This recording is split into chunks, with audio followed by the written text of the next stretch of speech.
Turi mu ntara y'Amajyepfo mu karere ka Nyanza, kuri stade ya Nyanza. Aha turi ni ku kibuga cyahoze ari icya Rayon Sports, ni kuri stade ifite amateka akomeye. Ni stade mu by'ukuri yatangiye gukinirwaho na Rayon Sports. Ni stade nk'uko mubizi Rayon Sports yahoze yakiriraho. Ubwo Rayon Sports yagarukaga i Nyanza ivuye Kigali, nyuma y'aho Rayon Sports yimukiye i Nyanza ku bw'abami, ikazamuka ikajya Kigali, ikajya mu murwa, ikaza kwanga bitewe n'amikoro make, ikagaruka i Nyanza. Aha niho mu by'ukuri Rayon Sports yakiriraga. Murahabibona, ni stade y'ibyatsi bisanzwe, ni stade y'ubwatsi busanzwe, yewe ni na stade twavuga ko itagendanye n'igihe turimo. Kuri ino nshuro rero nk'uko mubizi, turabanza tubaha ikaze, tubakire nk'uko bisanzwe. Amahoro y'Imana abane namwe, mugire impera z'umwaka nziza kandi murusheho kugira imyiteguro myiza y'iminsi mikuru. Turi mu buryohe bwa shampiyona, turi mu buryohe bwa Rwanda Premier League, aho amakipe agumye gukubana mu buryo budasanzwe. Buri kipe irashaka gupushinga, isunika yigira imbere, aho Rayon Sports imaze iminsi ifite umwanya wa mbere ndetse inatanga akazi gakomeye cyane, igaragaza ko ititeguye kurekura. Ariko amakipe nayo ari inyuma aho ngaho, nayo akagumya gusunikiriza agaragaza ko yifuza kuyegera. Ariko nk'uko mubizi, amakipe tugira hano mu Rwanda ahora ahatanye ahanganira igikombe cya shampiyona ni abiri, ni Rayon Sports, ni APR FC. Ariko APR FC isigaranye ikirarane kimwe, bisobanuye ko niyo yagitsinda cyangwa se igatsinda imikino ya fazare yose isigaranye, ntabwo ari igisobanuro cy'uko yanyura kuri Rayon Sports, ariko yaba yigiye imbere ho gato, irimo iragenda iyegera. Ubu rero kuri ino nshuro aha i Nyanza turi muri Peace Cup, ni igikombe cy'amahoro kimaze iminsi gitangiye. Harimo amakipe, icyiciro cya gatatu, harimo deuxième division, harimo première division. Rero nk'uko mubizi habaho amajonjora, habanza kubaho amajonjora, amakipe akipima agakuranwamo, hanyuma ameza yagaragayemo akaba ariyo atomborana na bya bigugu dusanganywe mu cyiciro cya mbere. Aha rero twari turi ku mukino wahuje Nyanza FC ndetse na Muhazi United. Muhazi ni ekipe iri gukina Première Division, Nyanza FC ni ekipe iri gukina Deuxième Division, kikaba itari ku mwanya mwiza mu cyiciro cya kabiri muri groupe barimo, kuko murabizi nk'abakunzi b'umupira w'amaguru bagira groupe, hari groupe A na groupe B. Hari amakipe ababarizwa muri groupe imwe n'andi ababarizwa mu yindi. Amakipe aza kuza guhura ageze mu cyiciro runaka, aho none hatomborana bari gushaka ekipe izabasha kuzamuka mu cyiciro cya mbere. Nyanza FC yakiriye Muhazi United. Iyi ni match yari ifite igisobanuro gikomeye cyane, ariko twari twiteze kureba ko ibyo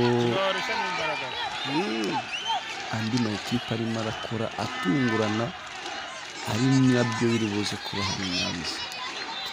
Ku mukino wabanje, Nyanza FC yari yasuye Muhazi United, babasha kunganya igitego 1-1.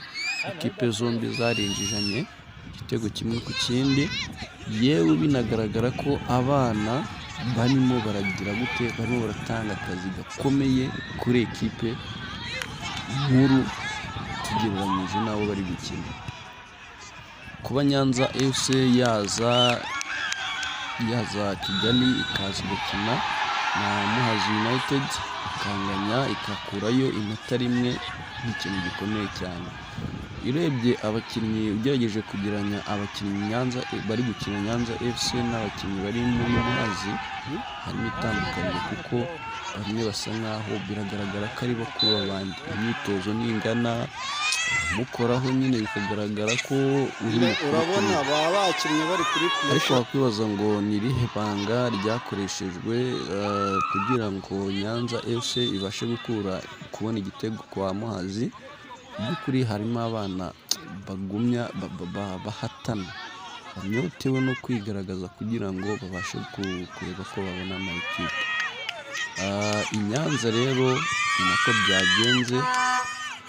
Umukino ubwo watangiraga batangiye bose ubona yuko Muhazi United ifite gahunda yo gutsinda kare, ariko Nyanza FC nayo ntiyayorohera, yigaragariza kuko banyotewe no gutsinda, nayo inyotewe no kuba yatsindira kuri stade yayo.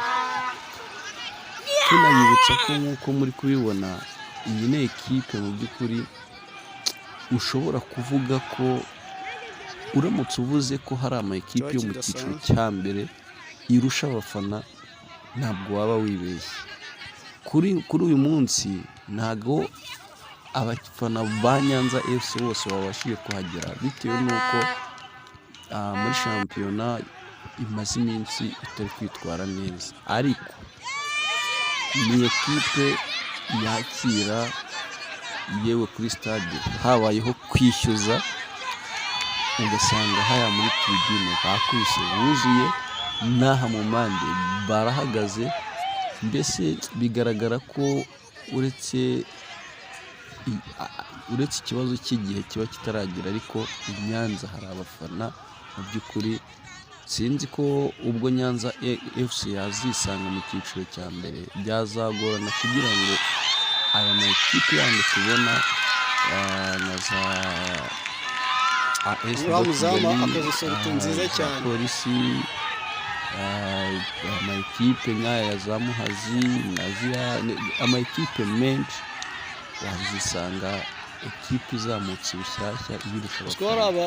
Hari amakipe aha rero match yarangiye banganyije ubusa ku busa. Bisobanuye iki? Yuko aggregate ari igitego 1-1, Muhazi ikaba isezerewe, ariko hashingiwe ku kuba yarinjirijwe iwayo ikaba itabashije kwinjiza Nyanza.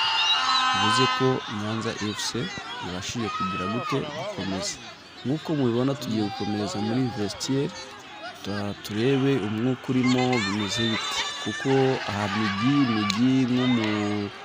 nk'umwe muri staff mu bayobozi ba Muhazi United yakije imodoka isa agenda mu burakari bwinshi cyane, arababaye. Abatoza agahinda ni kose, abakinnyi isoni zo gusohoka muri vestiaire, ndetse n'usohotsemo araza yitengera mu modoka. Ntabwo byatworohera kugira ngo tubashe kugira abo tuganira nabo.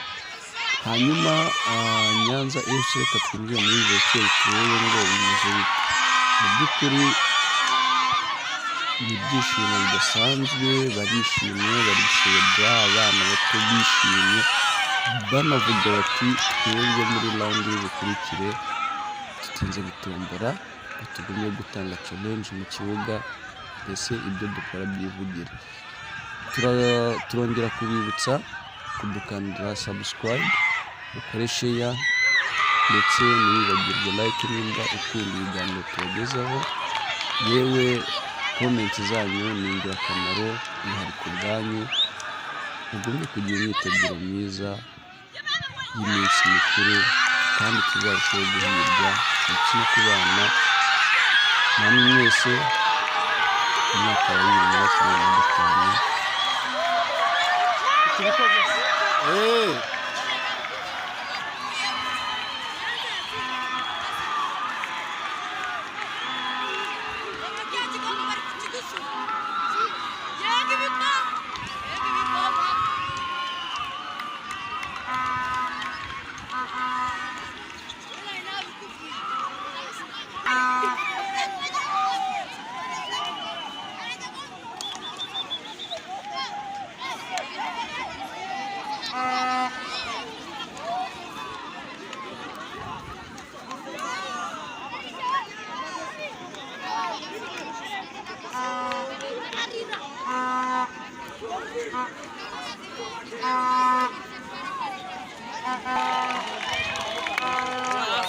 batsinze he